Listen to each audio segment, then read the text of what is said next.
Hi, my name's Marla. My sister sent me a text. Just 10 words. Don't come home. No explanation, no goodbye. I had just spent 6 weeks saving the company she was about to sell behind my back. Turns out, she didn't just want me gone. She wanted me erased. She forged documents, drained my mother's insurance, and lied to everyone about why I left. But 24 hours later, her lawyer was the one begging me for mercy. You ever been pushed out of your own life by the people who were supposed to protect it? Let me tell you what happened next. I landed at JFK just after noon. The plane had been late leaving Berlin, delayed on the tarmac by fog, and my body was aching from the long haul back across the Atlantic. I'd been gone 6 weeks, 6 exhausting, overbooked, strategy-heavy weeks, working trade expos, late-night dinners with clients, and contract meetings for our family company. I should have felt accomplished, but there was a quiet dread in my chest as I turned my phone off airplane mode. I wasn't expecting a parade, but I did expect something. One text popped up, like a stone dropped into still water. Don't come home. Everything is fine now. Don't make it messy. Valora. No, hey. No, thanks. Just an order, delivered like she was the only one who mattered. I stared at the screen for a long time, not moving. Around me, travelers hustled to luggage belts and shuttles, calling their kids, booking rides, normal returns. I just stood there, blinking at those 10 words. Valora. My sister. My older sister. She was the one who cried when Dad asked me to take the lead on the company's relaunch after he stepped back. She said I was the golden girl, the one who always swooped in from New York, made everything look easy. I gave up my CEO role for this. I put my career on hold, left behind a stable team, an apartment I loved, and a life I'd worked years to build. And now I was being dismissed like a temp at the end of a summer job. I didn't cry. I didn't text back. I just walked to baggage claim, jaw locked. At the airport cafe, I connected to Wi-Fi. No emails, no Slack messages. When I opened my company dashboard, it didn't load. I tried the backup login I always used. Invalid credentials. Every folder, every file, gone. I called the office line. Hi, this is Quenby & Co. How may I help you? A voice answered. Young, nervous. I cleared my throat. This is Marla Quenby. Can you transfer me to the operations desk? A pause. Then, I'm sorry, but I was told to refer all operational calls to Ms. Valora Haskett. She used Mom's maiden name now. No more Quenby. Okay, thank you. I hung up before the girl could apologize again.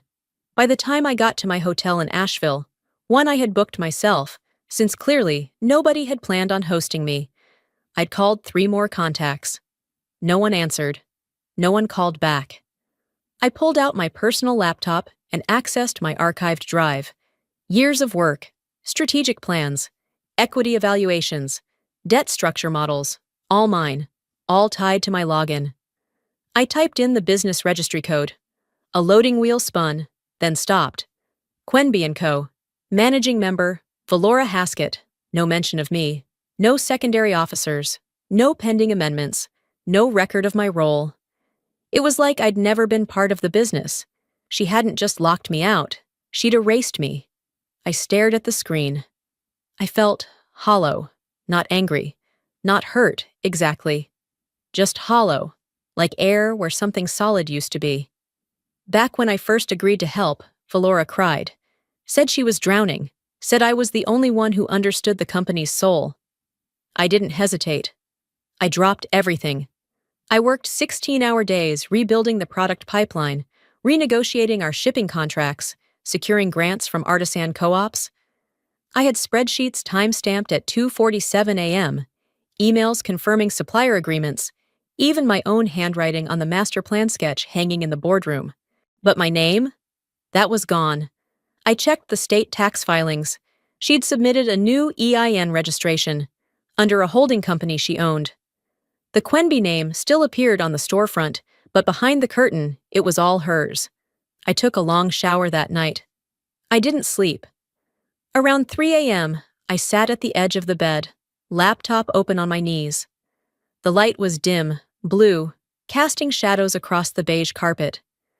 I stared at a photo of our original board meeting, me and Valora side by side. We looked happy. Maybe we were. Maybe that was real for a moment. But now? I whispered to no one. I wasn't supposed to stay. I was supposed to save it. And I did. I didn't know what hurt more, the betrayal or the fact that I saw it coming months ago, but still believed we were better than this. When the sun started bleeding through the cheap motel curtains, I still hadn't moved from the edge of the bed. The photo of me and Valora was still up on the screen. Me smiling like I had something solid beneath my feet, her hand lightly resting on my shoulder. I clicked it shut, stood, stretched my neck, and grabbed my keys.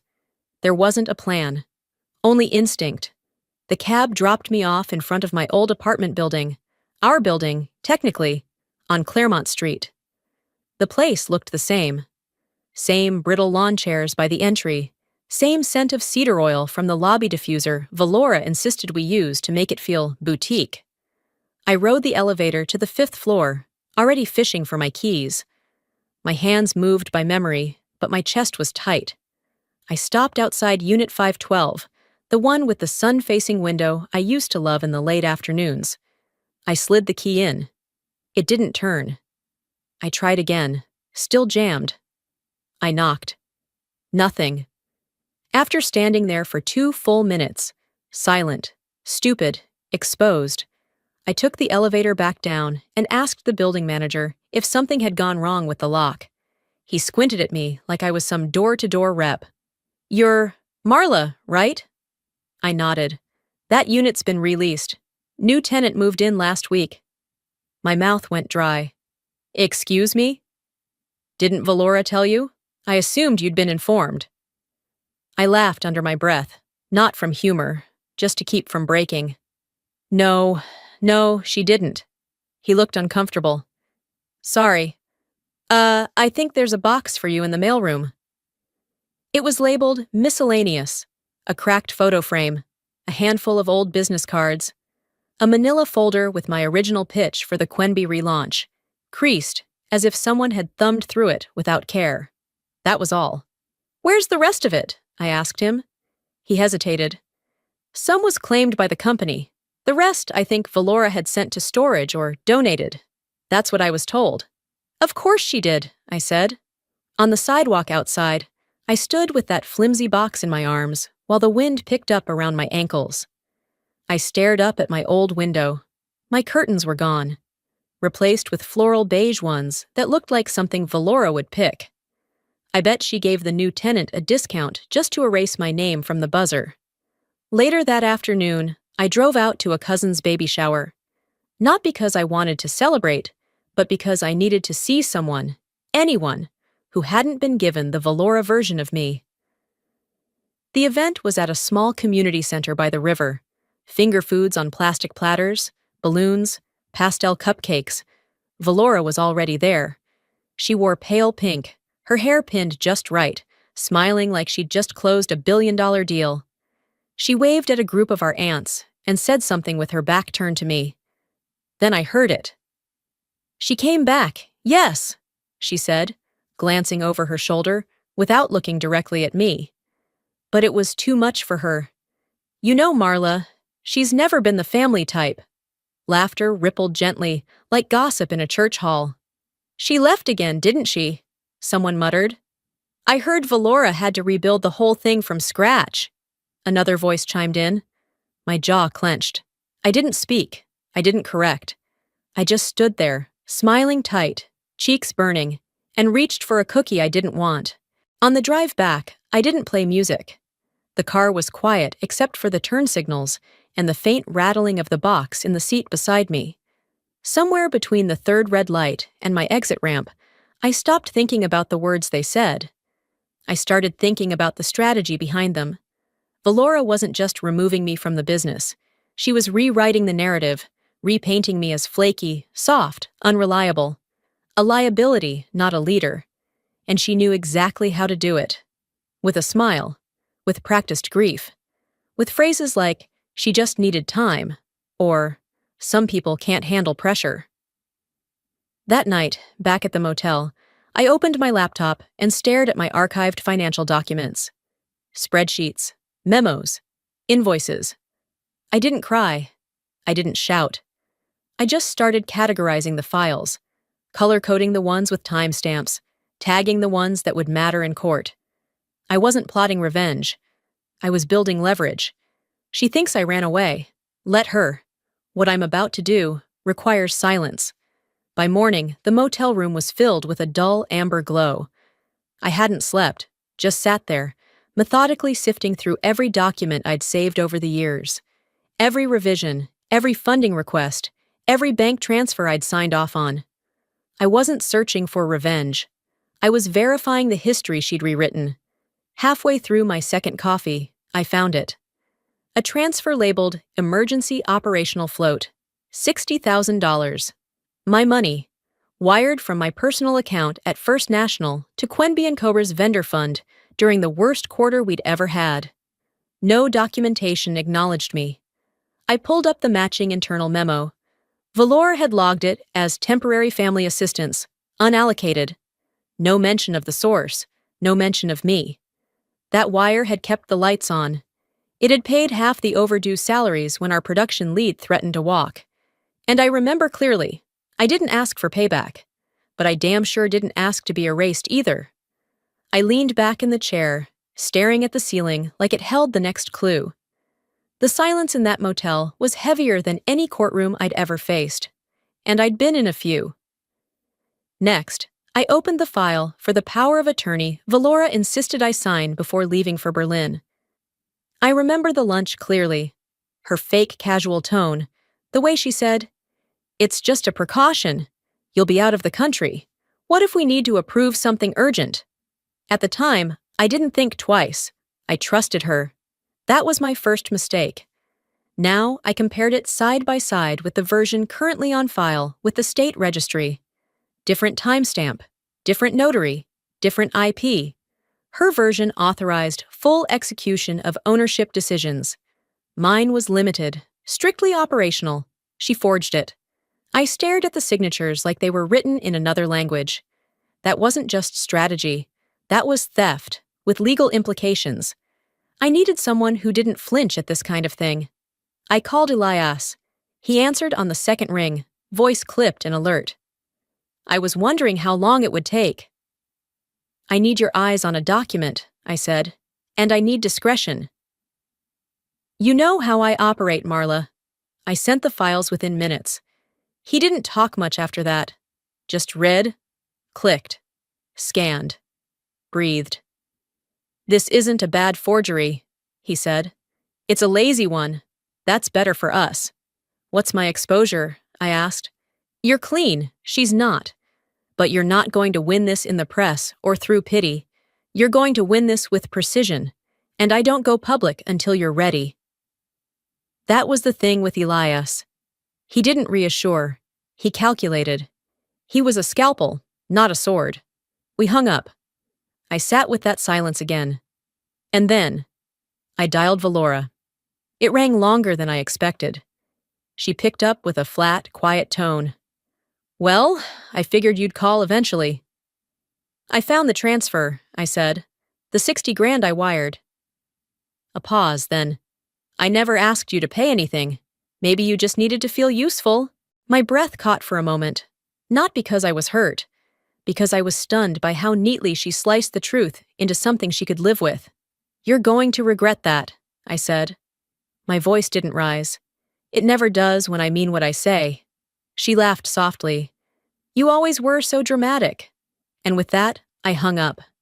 I stared at the phone, heart steady, not broken, not even cracked. There's a particular kind of stillness that comes before someone takes back what's theirs. It isn't rage. It's math. It's memory. It's momentum. I reopened the folder labeled Founding Documents, reread every agreement Dad made before he handed us the reins. I pulled up invoices tied to the relaunch strategy, the ones I drafted at 2 in the morning while she was booking her spa weekends and scheduling press interviews. She wanted the company to herself? Fine, but she wasn't going to steal it and pretend I never existed. She signed my name like it meant nothing. Let's see how she reacts when I reclaim it. By sunrise, I was dressed and on my third cup of coffee, staring at a blinking cursor on my screen. No need for caffeine. I was already sharp. Every document had been lined up, sorted, numbered. My lawyer, Elias, was reviewing the forged power of attorney as we spoke. But I wasn't waiting for his green light. A junior staffer named Lindsay, who I once mentored, had texted me just before dawn. FYI, they're holding a closed board meeting at 10 a.m. Thought you should know. No calendar invite, no formal notice. But I still had rights, even if Valora pretended otherwise. I pulled up the company's bylaws. Article 6, Section 4. Any founding member, regardless of executive standing, retains observational and objection rights in cases involving structural changes. Valora must have skipped that clause in her rush to take over. By 9:15, I was parked in front of Quenby and Cobert headquarters, watching board members trickle in. No one looked my way. I walked in through the side door, the one I used to prop open for delivery crews when we couldn't afford full staff. The same door Valora once told me to stop using because it looked too working class. The elevator ride to the 6th floor was silent, except for the sound of my pulse. I reached the boardroom just as the door was starting to close behind one of the financial advisors. I caught it with one hand and stepped inside. 7 heads turned. One smile froze mid-expression. Valora stood at the front of the room, papers in hand, mid-sentence. She recovered quickly, her voice dipping into that honeyed tone she used when she wanted to appear gracious. "Marla," she said, "I don't think your name was on today's guest list." I smiled back, cool and easy. "Maybe not on your list, but I'm still in the ledger." The room went quiet. The legal counsel shifted uncomfortably in his seat. Someone cleared their throat. The man beside the window took off his glasses and cleaned them, avoiding my eyes. I walked to the side table, poured myself a cup of lukewarm coffee, and took a seat at the far end of the table. No one stopped me. Valora looked down at her folder, shuffled some papers, and continued. "As I was saying, in light of Marla's departure, it's become clear that streamlining our leadership is in the company's best interest. We're proposing full consolidation under my sole direction." She made it sound so neat, so generous, as if I'd simply lost interest and drifted away. I waited until she was done talking. Then, with deliberate calm, I slid a folder toward the center of the table. I didn't raise my voice. I didn't grandstand. "Before we move forward," I said, "I have a question." Valora's jaw tensed. "Of course. Who notarized the power of execution document that gave you majority authority?" She blinked. "That was handled internally, through counsel." "Funny," I said, flipping the first page, "because this is the notarized version I signed. And this," I pulled out the altered copy, "is the version filed with the state. Different notary, different date, different terms." Silence. I handed out printed copies, timestamps, notary registration numbers. Elias had triple-checked everything. This wasn't a theory. This was fact. One of the board members, a man named Greg, who'd known my father, looked over the pages with narrowed eyes. "Valora," he said slowly, "can you explain this discrepancy?" She straightened, lips tightening. "This is a distraction. Marla's been upset since she left. She's trying to stir things up because she couldn't handle the responsibility." I looked directly at her. "I didn't come here to destroy anything. I came here to remind you, and them, who built it back from the edge." She scoffed. "You were gone." "No," I said. "I was working, securing our future while you were booking press interviews and private stylists. I was putting in the hours no one saw." The tension in the room shifted. This wasn't just about documents anymore. This was about truth and who had earned the right to speak it. Greg placed his hand on the table. "I think we should pause the vote. There's clearly more to review." Valora opened her mouth, but no sound came out. Her eyes flicked toward the legal counsel, who now seemed very interested in his notebook. The meeting was adjourned. I didn't gloat. I didn't speak again. I gathered my folder, gave a polite nod, and walked out. Outside, the air smelled like fall, wood smoke and damp leaves. I stood on the steps of the building for a moment, letting the cold settle into my chest. She thought she'd removed me from the table. She forgot. I built the table. As I stepped off the front steps of Quenby & Co., I didn't head straight to the car. Instead, I walked down the block, letting the wind scrape against my jaw while my thoughts rearranged themselves. The meeting had cracked something open, but it wasn't over. Valora wouldn't stop just because she'd been caught off guard. She didn't retreat, she retaliated. And if I'd learned anything from our shared childhood, it was this. She always had a second move waiting behind the curtain. I was halfway through a lukewarm sandwich back at the motel when my phone buzzed. It was a name I hadn't seen in a while. Charles Denton. Former client. Soft-spoken. Smart. Invested in our woodcraft division before Valora ever walked into her first strategy meeting. The message was short. "You have 5 minutes?" I called him instantly. He picked up on the first ring. "Marla, I didn't know how to bring this up, but you need to hear it." "Go on." "She's shopping your company around. Ridgeport Holdings, quietly, behind the board's back." That name hit me like a slap. Ridgeport wasn't just competition. They were predators, waiting for our debts to outweigh our legacy, circling for years. They once tried to lure me away with a salary I could have retired on. I turned them down because I believed in the name above the door. My name. "She's already signed a preliminary intent," Charles continued. "No press release, no shareholder meeting, just private lawyers and quiet terms." I sat back in the chair, sandwich untouched. "Do you know when it started?" He hesitated. "The paperwork started moving the same week you left for Berlin." Of course it did. I thanked him and hung up. For the next 2 hours, I combed through archived files from a backdoor server I still had limited access to.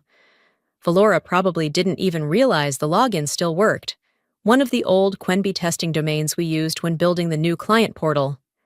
Buried in a folder labeled Old Ops were 3 PDFs, NDAs, asset evaluations, and a term sheet. She wasn't reacting to my absence. She had engineered it. I stared at the screen, hands trembling slightly, not from shock, but from calculation. This wasn't business. This was betrayal with a profit margin. It was late afternoon by the time I got Elias on the phone. He sounded more awake than I felt. "She's consolidating," I told him. "Quietly, Ridgeport." There was a pause. "I figured something like this was coming," he said. "What Valora's doing is called a shadow reallocation. If she succeeds, you won't be fighting her anymore. You'll be fighting a boardroom full of strangers who don't care about your history. Then we stop her," I said. Elias didn't laugh, but I could hear the nod in his voice. "We'll need to move fast and clean. No public drama. You hit her legally and quietly, same game she's playing." I opened a blank document and began drafting the objection letter, invoking my rights as a founding member, citing shareholder bylaws, and referencing the power of attorney fraud as grounds for pausing any sale. I included backup documentation, hard copies of everything Valora had tried to hide. And then I made one final move. I forwarded the letter to Ridgeport Holdings, not to their legal department, to their acquisitions director. The subject line was simple: urgent, due diligence concern regarding Quenby & Co. Within 20 minutes, I received a read receipt. Nothing more. But I didn't need a reply. I knew how these people worked. Ridgeport wouldn't touch a scandal, especially one that could burn them in a shareholder lawsuit. Valora wanted to build her empire on forged foundations? Fine. Let's see how interested they are when they realize she forged the house she's trying to sell. The next morning, I brought my laptop to a cafe a few blocks off Main, the kind with cheap coffee and quiet booths no one lingers in too long. I liked it because no one there cared who I was, or who I used to be. I pulled up my inbox just in time to see the subject line: Ridgeport withdraws from acquisition process. I didn't open it right away. I just let the words sit there, quiet confirmation that my shot across the bow had landed. I took a sip of coffee that tasted more like burnt water and watched the rain patter against the window. The phone buzzed next to me. Blocked number. I let it ring twice, then answered. A familiar voice came through, smooth but tight. Merrick Dre, Valora's longtime attorney. The man who once sent me a cease and desist letter on Christmas Eve. "Marla," he said, skipping any pleasantries. "We'd like to propose a meeting." I waited. "No press, no official correspondence," he added quickly. "Just you, Valora, and myself. We think there's a way to resolve this, discreetly." I set my cup down, slow and deliberate. "You don't call to resolve when you're ahead, Merrick." He sighed. "We're all adults here. There's no need to drag this into a mess. Then you should have thought of that before she sold the company out from under me." "She was under the impression." "She forged legal documents," I interrupted. "That's not an impression. That's a felony." There was a long pause. He didn't deny it. Instead, he lowered his voice. "Can we agree to meet tomorrow?" "No," I said. "I'm done meeting." And I hung up. I stayed in that booth a while longer, the rain easing into drizzle. That kind of silence after a call like that didn't feel like relief. It felt like smoke after something's already burned. When I got back to the motel, there was an envelope waiting at the front desk. No return address, just my name, written in block letters. Inside, a single sheet of paper, scanned copy of a financial transaction. The sender? An anonymous whistleblower. The account? A Shell LLC in Colorado. The money? Pulled from a long-term care policy. The name on the policy? Odessa Quenby. My mother. The transaction had been dated 3 weeks before Mom's last health scare. While Valora was giving interviews about family legacy, she was pulling money meant for our mother's care to fund personal real estate projects. I sat on the edge of the motel bed, the paper shaking in my hands. This wasn't just about me anymore.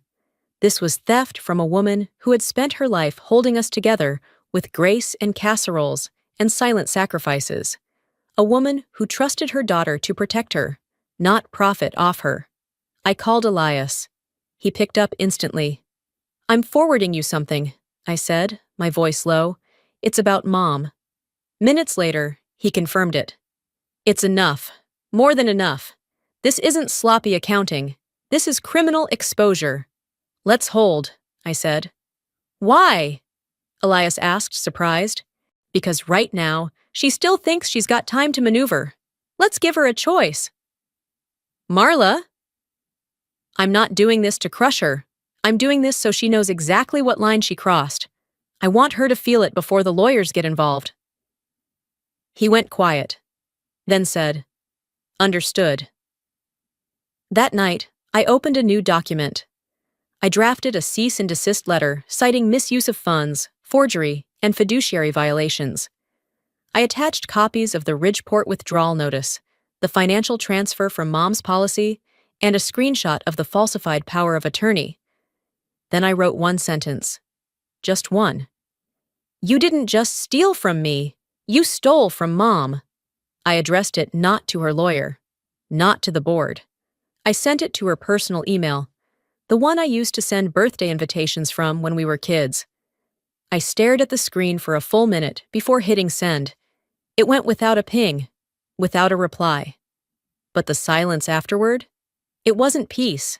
It was something sharper. Like the quiet before a courtroom doors open. The silence that followed my email didn't soothe me. It coiled around everything, tight, charged, expectant. It didn't feel like closure. It felt like waiting for something to detonate. 3 days passed. No response, no legal threat, not even a vague PR statement. Just a vacuum. On the 4th morning, a thick envelope arrived at Elias's office. It had been sent through private courier, no return address. But inside, his assistant recognized the handwriting immediately. It was from my father. Elias scanned it. then forwarded it to me with a simple subject line: "For your eyes only." I read it sitting in my car outside the lawyer's office, the heater still running, engine idling. The letter was handwritten, blue ink on cream stationery. My father's penmanship hadn't changed since I was 9. He wrote, "Marla, I watched you rebuild this company when we were too tired to care, too proud to admit we didn't know what we were doing. You worked in silence. You never asked for credit. I let Valora take the spotlight because I thought it would make peace. I stayed quiet because I didn't want more conflict. That silence? That was my failure. If you're reading this, it means you didn't walk away. Good. The business is yours in everything but ink, and that's fixable." Dad! I read it twice, then folded it gently and slid it back into the envelope. Not even a month later, the second blow came. It was a Tuesday evening when I got the call. Mom had been admitted to the hospital, minor stroke. I left everything and drove straight there. The lights in the hallway buzzed overhead as I signed in at the front desk. ICU, room 417. She was awake when I arrived, pale, thin. Her hand looked smaller than I remembered, tucked into the edge of the blanket. The nurse said she had moments of clarity, but the damage had made her tired. I pulled a chair close, resting my hand over hers. When her eyes opened, they didn't flinch. "Marla," she whispered. "I'm here," I said. A pause. Then, "You were always here, even when you weren't." I bit down the lump in my throat. She looked toward the window. "We let you carry everything. I just thought, if we didn't talk about it, maybe it would hurt less." "It didn't," I said quietly. "It just left bruises in places no one could see." She squeezed my fingers. Weak, but real. That night, I sat by her bedside until dawn. Valora never showed. The next morning, as I was heading out of the hospital parking lot, Elias called. "I ran a background inquiry like you asked," he said, "and there's something you need to see." He emailed me a PDF. 1 page, clean, tidy. A $120,000 business loan issued 3 years ago. My name, my signature, my SSN. I never signed it. Valora had. She forged the loan in my name to secure a short-term expansion project she didn't want the board to know about. Paid it off, buried the paperwork, never expected I'd see it. I sat in my car, reading it over and over, not out of disbelief, but because I wanted to burn the way it felt into my memory. She really thought I wouldn't come back. Later that evening, I drove to her house. She answered the door in a silk robe, face tight but composed. "Didn't expect you," she said flatly. "I'm not here for theatrics," I replied. "I want you to look me in the eye while I say this." She opened the door wider, wordless. I stepped inside, handed her the envelope, Dad's letter, then the printed loan document, then a copy of the hospital transfer. She didn't even try to deny them. Instead, she stared down at the papers, then said, "I did what I had to do." I let that hang in the air. "You stole from your own mother," I said, voice even. "You signed my name to protect your deals. And you call that survival?" She shrugged. "It's just business." I took a breath, then said the only thing left to say. "So will I." Then I turned and walked out, not waiting for her to follow, not looking back. She said nothing as I left, but silence from Valora always meant she was planning something worse. It was barely past noon the next day when a package arrived at the front desk of my motel, thick, unmarked, and hand-delivered. The clerk gave it to me like it might explode. I took it upstairs and sat on the edge of the bed before opening it. Inside, a flash drive, a typed note, and a business card I hadn't seen in years. Lois Trenholm, our former senior accountant, retired, quiet. She never involved herself in the family drama, always stayed late, and always spoke with numbers, not emotion. The note was only one line. "You may want to hear this." I plugged the drive into my laptop and clicked play. There were no visuals, just audio. It was a recording from a meeting held 18 months ago. My voice came through first, clear, deliberate. I was presenting the financial rescue strategy I'd written during the worst months: supplier negotiations, payroll restructuring, inventory liquidation. Then Valora spoke. "I don't think we need to go that deep. People don't want to hear about losses. They want confidence." Someone else agreed with her. Then, silence. A pause. And then another clip played. One from 6 weeks later. Valora, presenting the same ideas, word for word, but under her name. The same strategy I had been told was too complex was now being touted as her brilliance. I closed the laptop and sat very still. It wasn't just theft. It was theft with applause. That afternoon, the flash drive made its way to the board. I didn't send it anonymously. I attached my name to it. Truth doesn't need camouflage. Later that evening, while I was sipping tea in the small rental's kitchen, I heard a knock at the door. I opened it to find Finian, Valora's son, standing there, hoodie up, hands buried in his jacket. "Can I come in?" I stepped aside. He didn't sit, just stood near the counter, shifting from foot to foot. "She told me not to talk to you," he said. I nodded. "I figured." He pulled out his phone and tapped it open. "I recorded something. I shouldn't have. But I couldn't unhear it." He pressed play. Valora's voice again, this time sharper, more private. "If she ever finds out the full truth, she'll tear this whole family apart. That's why we're not telling her. Do you understand me?" Finian looked up. "She said she used your name once. But I think it was more than once." I didn't speak. I let the recording finish. Then I looked him in the eyes. "You're not responsible for her choices, Finn." He swallowed hard. "I'm just tired of pretending." I nodded. "So am I." 2 days later, I got the call I had hoped would never come. Mom had passed in her sleep, peaceful, the nurse said. Just slipped away. No pain, no struggle. I didn't cry. Not right away. At the reading of her will, the room felt colder than it should have. Valora sat across from me, hair pulled back too tight, eyes unreadable. The lawyer, a thin man with a voice like dry leaves, read the document slowly. All remaining assets of Quenby & Co., as well as the Quenby family home and all associated accounts, are to be transferred to Marla Quenby. He paused. "I trust her with the name," he added, quoting directly. Valora didn't flinch. She didn't protest. But her silence said more than shouting ever could. I didn't look at her. Instead, I closed my eyes and took a breath that felt both heavy and clean. I hadn't asked for it. But Mom knew. She knew who showed up, who stayed, who carried the weight no one wanted to acknowledge. That evening, as the sun dipped behind the mountains, I walked the perimeter of the company lot. The warehouse lights flickered on automatically.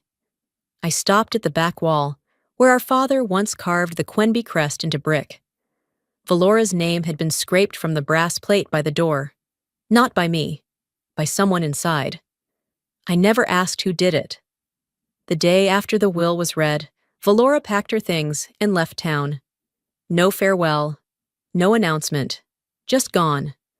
Some said she'd moved to Atlanta. Others whispered she was staying with a friend until she figured out her next move. The board moved quickly.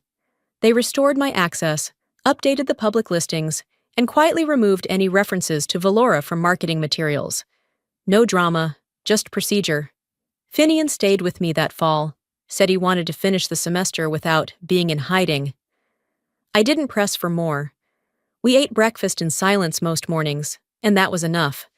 I didn't need to win. I just needed the noise to stop. And finally, it had. 2 weeks after the will was executed, I sat in my father's old office with the door halfway closed. I hadn't officially moved into it, though the nameplate outside now bore mine. His books were still on the shelf. His paperweight still sat like a sentinel on the corner of the desk, a hunk of steel with the Quenby crest engraved in it. I didn't move anything. I wasn't ready. The hallway outside buzzed with the usual rhythm of operations.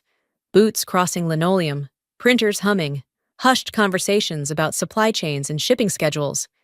Inside, though, it was quiet. Too quiet. I watched the light from the blinds stripe the desk. I wasn't waiting for anything in particular, just letting the moment land. No celebration, no announcement, just the stillness of something earned, not seized. People had started knocking softly before entering now, not because they were afraid, but because they weren't sure what I expected. I didn't bark orders. I didn't swing power like a weapon. Maybe they didn't know what to do with that, but I was learning to live in that silence, letting it breathe. That afternoon, I walked the halls of the main building like a guest. I paused near the old HR office where Valora once demanded they take down a portrait of our grandmother, said it dated the brand. The picture had since been restored. No one had mentioned it aloud. Someone just put it back. I didn't ask who. Later that week, word spread that Valora had left Asheville for good. No formal resignation, no goodbye email. She simply vanished from the company's directory. Some said she went south. Others claimed she was staying with an old friend near the coast. No one from the board asked if I wanted to pursue charges. And I didn't. Not because she didn't deserve it, but because dragging her name through another legal process wouldn't fix what had already broken. Finian stayed on until graduation. Quiet kid, smart. We had coffee most mornings. He liked it black with too much sugar. He never asked to talk about his mom, and I never forced it. Some days he offered to help around the office. Some days he just sat with me during lunch, headphones in, presence solid. The kind of company I hadn't realized I missed. One Saturday, I drove back to the house. The family home sat just as we'd left it, porch still creaking, roses overgrown on the side wall. I didn't go inside to reminisce. I walked through each room, not to chase memories, but to acknowledge them. There were no tears, just a quiet sort of understanding. What was good here had already left with my parents. I didn't take anything. Instead, I wrote a short note and left it on the kitchen table.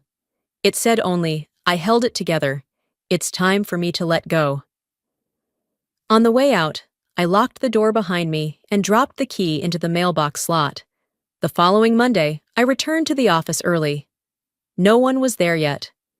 I carried a small box into the boardroom, the same space Valora once said I'd never belong in. The walls had been freshly painted.